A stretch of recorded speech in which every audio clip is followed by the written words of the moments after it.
Hello everyone, welcome to my YouTube channel. फिर से वापस आ गया हूँ एक प्यारा सा टॉपिक लेकर, कंजर्वेशन ऑफ एनर्जी का, जिसमें हम जानेंगे कि एनर्जी को ना ही क्रिएट कर सकते हैं ना ही डिस्ट्रॉय करते हैं, और उसको हम प्रूफ करेंगे। ठीक है, आज हम लोग प्रूफ करेंगे कि कैसे कि एनर्जी को हम लोग ना ही क्रिएट कर सकते हैं ना ही डिस्ट्रॉय कर सकते हैं। ठीक है, तो मेरा नाम है कृष्ण शर्मा। चलिए स्वागत करते हैं इस प्यारे से लेक्चर को, प्यारे से टॉपिक को स्टार्ट करते हैं। तो हमने क्या किया है, यहाँ पे एक डायग्राम में आपको दिख रहा होगा। ठीक है, यहाँ पे एक बॉल है, एक बॉल को ड्रॉप किया गया है। फॉर एग्जाम्पल बॉल थोड़ी, यहाँ पे एक मार्कर है। ठीक है, इस मार्कर को कुछ हम हाइट पे ड्रॉप करेंगे। ठीक है, तो इस मार्कर को जब कुछ हाइट से ड्रॉप करेंगे तो क्या होगा, ये मार्कर धीरे धीरे नीचे गिरेगा। ठीक है, तो आपने पढ़ा होगा कि जब भी मार्कर को ड्रॉप करते हैं या फिर जब भी किसी भी चीज को ड्रॉप करते हैं, फ्री फॉल करते हैं, तो धीरे धीरे वो क्या होता है, स्पीड क्या बढ़ता है, इंक्रीज करता है, बढ़ता है। जैसे जैसे वो नीचे आता है तो स्पीड क्या करता है, इंक्रीज करता है। ठीक है, और हमने यहाँ पे क्लास 9 में दो तरह की एनर्जी पढ़े हैं, एक होता है पोटेंशियल एनर्जी, एक होता है काइनेटिक एनर्जी। ठीक है, क्लास 9 में मिली दो तरह की एनर्जी पढ़े हैं, एक तो आपका पोटेंशियल एनर्जी और दूसरा आपका आता है काइनेटिक एनर्जी। उसी के बेसिस पे हम लोग इसको प्रूफ करेंगे। ठीक है, तो यहाँ पे बॉल है। ठीक है, यहाँ पे बॉल है, बॉल को क्या किया है, ड्रॉप किया गया है। ये मार्कर, फॉर एग्जांपल ये मार्कर, इसको ड्रॉप करेंगे। ठीक है, तो ड्रॉप करेंगे तो जब ड्रॉप करने पे इस मार्कर में कुछ काइनेटिक एनर्जी भी होगा, कुछ पोटेंशियल एनर्जी होगा। ठीक है, तो बताएं यहाँ पे हम लोग काइनेटिक एनर्जी और पोटेंशियल एनर्जी की बात करके यहाँ पे सब टोटल एनर्जी निकाल के देखेंगे कि कैसे यहाँ पे भी इसका एनर्जी सेम होता है और यहाँ पे एनर्जी सेम होगा, और कैसे यहाँ पे एनर्जी सेम होगा। मतलब क्या कि टोटल एनर्जी, जितना एनर्जी ए पे होगा बॉल का, इस मार्कर या बॉल मान लो, ठीक है, जितना एनर्जी ए पे होगा उतना ही एनर्जी बी पे होगा और उतना ही एनर्जी सी पे होगा। आपको ये प्रूफ करना है कि एनर्जी जितना एनर्जी बॉल का ए पे होगा उतना ही एनर्जी बी पे होगा, उतना ही एनर्जी सी पे होगा। ठीक है, हम लोग को ये प्रूफ करना है। चलिए प्रूफ करते हैं, कैसे प्रूफ करेंगे। तो सबसे पहले लिखेंगे यहाँ पे एट पॉइंट ए। ठीक है, तो सबसे पहले बात कीजिए पॉइंट ए का। ठीक है, सबसे पहले बात करेंगे पॉइंट ए का। पॉइंट ए पे क्या दिख रहा है, ये बॉल को ड्रॉप किया गया है, ये बॉल को ड्रॉप किया गया है। ठीक है, तो बॉल को जब ड्रॉप करोगे तो स्पीड कितना होगा इसका, 0। इनिशियल वेलोसिटी कितना होगा, 0। तो यहां से पहले निकालेंगे काइनेटिक एनर्जी। वो क्या होता है, काइनेटिक एनर्जी आपका होता है हाफ mv का स्क्वायर। काइनेटिक एनर्जी क्या होता है आपका, हाफ mv का स्क्वायर। ठीक है, अब यहां पे देखेंगे, यहां पे हाफ तो हाफ है और बॉल का कुछ मास होगा, मास को मास छोड़ देते हैं, बॉल का कुछ मास होगा, मास को मास छोड़ देते हैं। m तो m है और v स्पीड कितना है बॉल का, इस बॉल का स्पीड कितना है, 0। तो 0 का स्क्वायर। स्टार्टिंग में बॉल का स्पीड कितना है, 0। स्टार्टिंग में बॉल का स्पीड कितना है, 0। तो स्टार्टिंग में काइनेटिक एनर्जी कितना होगा, जब बॉल को ड्रॉप करते हैं तो स्टार्टिंग में काइनेटिक एनर्जी कितना होता है, 0 होता है। जैसे जैसे नीचे आता है सब काइनेटिक एनर्जी क्या होता है, बढ़ता है। ये आपने पढ़ा रखा होगा कि जैसे जैसे बॉल को छोड़ेंगे, स्टार्टिंग में बॉल को ड्रॉप करते हैं तो उसका इनिशियल वेलोसिटी क्या होता है, 0 होता है। अगर उसका इनिशियल वेलोसिटी 0 है तो जैसे जैसे वो बॉल नीचे आएगा उसका काइनेटिक क्या करेगा, इंक्रीज करेगा। तो सबसे स्टार्टिंग में इनिशियली काइनेटिक कितना होगा, 0 होगा। अब आपने पढ़ा होगा हाफ तो हाफ है, m तो m है, और 0 से कोई नंबर मल्टीप्लाई करते हैं तो क्या आता है, 0 आता है। ये छोटो, 0 से कोई भी नंबर मल्टीप्लाई करते हैं तो आंसर कितना आता है, 0। तो आपका काइनेटिक एनर्जी कितना आ जाएगा, आपका काइनेटिक एनर्जी आ जाएगा आपका 0। ठीक है, नेक्स्ट आप निकालेंगे पोटेंशियल एनर्जी। पोटेंशियल एनर्जी निकालेंगे, वो क्या होता है, पोटेंशियल एनर्जी इक्वल होता है mgh। अब m तो m है, बॉल का मास तो मास है, g है, और मान लेते हैं इस पूरे डिस्टेंस को, बताइए क्या, इस पूरे डिस्टेंस को मान लेते हैं h। ठीक है, इस पूरे डिस्टेंस को मान लेते हैं h। तो पोटेंशियल एनर्जी कितना होगा, पोटेंशियल एनर्जी हो जाएगा mgh। बॉल का मास m, g ग्रेविटेशनल फोर्स लगा, g लगा, ग्रेविटी लग रहा है g। ठीक है, और h हाइट कितने पे, तो मान लेते हैं ये जो है बॉल जो है वो h हाइट पे, तो हो गया। यहाँ पोटेंशियल कितना आ जाएगा आपका, mgh। अब निकालेंगे टोटल एनर्जी। इस बॉल पे टोटल कितना एनर्जी लगा होगा, kinetic energy plus potential energy. हमने क्लास 9 में दो तरह एनर्जी पढ़े, एक काइनेटिक एनर्जी और दूसरा पोटेंशियल एनर्जी। ठीक है, अब यहाँ पे काइनेटिक कितना है, 0, पोटेंशियल एनर्जी कितना है, mgh हो गया, और 0 प्लस mgh, तो टोटल एनर्जी आपका आ जाएगा mgh। अब आते हैं पॉइंट बी पे। ठीक है, अब पॉइंट बी पे देखते हैं। तो पॉइंट बी पे अब बॉल यहाँ पे आ गया है। ठीक है, पॉइंट बी पे लिखेंगे पहले एट पॉइंट, कहाँ पे, बी पे।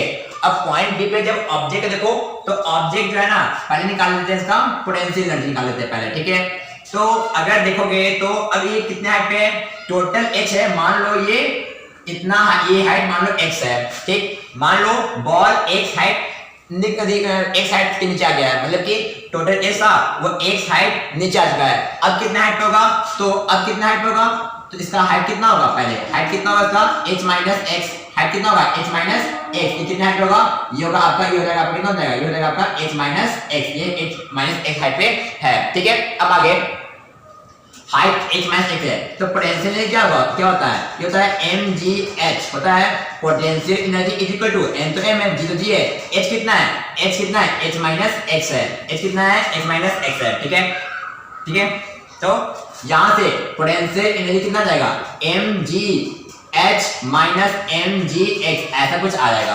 पोटेंशियल एनर्जी कितना जाएगा, mgh minus mgx, mgh minus mgx, ऐसा कुछ आ जाएगा पोटेंशियल एनर्जी। अब निकालेंगे काइनेटिक एनर्जी, निकालिए काइनेटिक एनर्जी क्या होता है, ये होता है आपका हाफ mv का स्क्वायर होता है, काइनेटिक एनर्जी क्या होता है आपका हाफ mv का स्क्वायर। आगे आगे अब यहाँ पे vs पर निकालना पड़ेगा, यहाँ पे बॉल का स्पीड कितना होगा वो निकालना पड़ेगा। कैसे निकालेंगे, क्या क्या पता है यहाँ पे हमको, क्या क्या मेरे को क्या क्या पता है यहाँ पे, तो सबसे पहले भाई साहब पता है आपको, क्या पता है, इनिशियल वेलोसिटी, बॉल का इनिशियल वेलोसिटी कितना होगा 0। उसके बाद हम मेरे को क्या निकालना है, v निकालना है, v को क्या करना है, फाइंड करना है, और वो s x कितना दिन चल रहा है, वो x डिस्टेंस नीचे आ चुका है, डिस्टेंस जगह x, और g ये पता है कितना, या फिर बोलो g पता है, g और पता है, कौन सा फॉर्मूला लगेगा आप समझ चुके होगे, मोशन पढ़ चुके होगे आप, ठीक है, या फिर ग्रेविटेशन पढ़ चुके होगे, या फॉर्मूला पढ़ चुके होगे क्या, कि v square minus u square is equal to 2gs, ऐसा कुछ फॉर्मूला पढ़ चुके होगे आई होप, ठीक है। यहाँ पे आगे v स्क्वायर फाइंड करना है, v फाइंड करना है, v को छोड़ देते हैं, u 0 है, ये हो गया कैंसिल, u 0 है, काम खत्म इसका हो गया, तो v स्क्वायर कितना आएगा 2g, x कितना है, x है, तो v स्क्वायर कितना आएगा 2gx। अब यहाँ पे हम लोग क्या करेंगे, v नहीं निकालेंगे, क्यों, क्योंकि काइनेटिक एनर्जी क्या होता है हाफ mv स्क्वायर, हमको मेरे यहाँ पे क्या चाहिए, v स्क्वायर चाहिए, v स्क्वायर चाहिए, v स्क्वायर बदल गया। अब यहाँ पे निकाल लेंगे काइनेटिक एनर्जी, काइनेटिक एनर्जी क्या होता है आपका, होता है हाफ mv का स्क्वायर, ऐसा होता है। आगे आगे आगे क्या करेंगे, kinetic energy is equal to half तो हाफ है, m तो m है, v स्क्वायर कितना है, या का है 2gx, ऐसा कुछ है। अब यहाँ पे क्या करेंगे, 2 से 2 कैंसिल, तो काइनेटिक एनर्जी कितना जाएगा आपका mgx, कितना जाएगा, काइनेटिक एनर्जी कितना जाएगा आपका mgx, बोलो mgx। आगे आगे टोटल एनर्जी कितना होगा, टोटल एनर्जी क्या होता है, potential energy plus kinetic energy, total कितना होता है, potential energy plus kinetic energy. Potential energy कितना है, पोटेंशियल एनर्जी कितना है आपका mgh माइनस mgx है, काइनेटिक कितना है, काइनेटिक एनर्जी कितना है, प्लस काइनेटिक कितना है mgx, कितना है mgx minus mgx plus mgx, आपका हो जाएगा कैंसिल, माइनस mgx और प्लस mgx आपका हो जाएगा कैंसिल, तो टोटल एनर्जी कितना गया, टोटल एनर्जी कितना गया था mgh आ गया, टोटल कितना गया था, टोटल एनर्जी आपका आ गया mgh, ठीक है। आगे आगे एट पॉइंट सी पे देखिए, पॉइंट सी पे, एट पॉइंट सी पे, ठीक है, एट पॉइंट सी पे, अगर आप पॉइंट सी पे देखो, अगर आप पॉइंट सी पे देखो तो बॉल नीचे आ गया है, बॉल का है 0, अगर निकालो पोटेंशियल एनर्जी, पोटेंशियल निकालोगे कितना आएगा, m तो m है, जल्दी है, लेकिन अब बॉल ऊपर नीचे आ चुका है, बॉल का कितना हो गया 0, बॉल का हो गया 0, फॉर्मूला होता है mgh, p तो p पोटेंशियल कितना जाएगा, m तो m है, जल्दी है, लेकिन हाइट कितना हो गया 0 हो गया है, और 0 से कोई भी नंबर मल्टीप्लाई करते हैं कितना आता है, सबा अंतर आता है, कितना आता है 0 आता है, तो पोटेंशियल कितना जाएगा आपका हो जाएगा 0। अब यहाँ पे निकालेंगे काइनेटिक एनर्जी, काइनेटिक क्या होता है हाफ mv का स्क्वायर। अब यहाँ पे फिर से v स्क्वायर निकालना पड़ेगा, निकाल लेते हैं कोई दिक्कत नहीं है। यहाँ पे u कितना है 0, ठीक है, u कितना है 0, इस बार h कितना है, h पूरा डिस्टेंस कितना चल चुका है, h चल चुका है, डिस्टेंस कितना है h मीटर, डिस्टेंस कितना है h मीटर, और आगे आगे g पता है कितना, g तो g है, और कुछ हमको क्या करना है, फाइंड करना है, फाइंड करना है, v को फाइंड करना है। कैसे फाइंड करेंगे, formula v square minus u square equal to 2gx, ऐसा कुछ कर लेंगे, 2gs ऐसा कुछ कर लेंगे, ठीक है। v स्क्वायर फाइंड करना है, u 0 है, काम खत्म, u कितना है 0 है, काम खत्म हो गया, तो v स्क्वायर कितना आएगा 2 तो 2 है, g की तो g है, और h कितना है h है, तो v स्क्वायर कितना आएगा 2gh। अब निकालेंगे काइनेटिक एनर्जी, काइनेटिक क्या होता है, ये होता है हाफ mv का स्क्वायर, ऐसा कुछ होता है, ठीक है। अब यहाँ पे kinetic energy is equal to half तो हाफ है, m तो m है, v स्क्वायर कितना है, ये आपका 2gh, 2 से 2 हो जाएगा कैंसल, तो काइनेटिक एनर्जी कितना जाएगा mgh। अगर आप ध्यान से देखो, ठीक है, काइनेटिक कितना गया mgh। अब निकालो भाई तो टोटल एनर्जी, क्या निकालोगे टोटल एनर्जी, टोटल एनर्जी कहां पे सी पे टोटल कितना होगा potential energy plus kinetic energy. Potential कितना है 0, पोटेंशियल कितना है 0, काइनेटिक एनर्जी कितना है mgh प्लस mgh कितना आएगा टोटल एनर्जी एट सी कितना आएगा mgh। हमने क्या देखा कि टोटल एनर्जी एट बी भी mgh है, टोटल एनर्जी एट ए भी क्या है mgh है। हर जगह पे क्या है mgh हर जगह पे एनर्जी सेम है। इसी को बोलते हैं कंजर्वेशन ऑफ एनर्जी। ये जो आपका टॉपिक है इसमें ये बताता है कि एनर्जी को ना ही क्रिएट कर सकते हैं ना ही डिस्ट्रॉय कर सकते हैं। अगर वीडियो पसंद आए तो वीडियो को लाइक करें, चैनल को सब्सक्राइब करें और हमारे साथ जुड़े रहें। Thank you.